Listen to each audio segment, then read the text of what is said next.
A resposta é sí. Hai determinadas ETS que se poden transmitir de xeito oral, polo que é necesario utilizar métodos de barreira adecuados.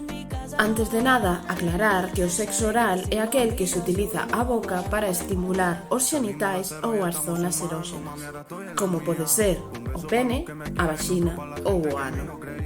As enfermidades que se poden transmitir deste xeito son clamidia, sífilis, gonorrea ou herpes, ademais de outras enfermidades como a hepatite ou determinadas bacterias e parásitos intestinais.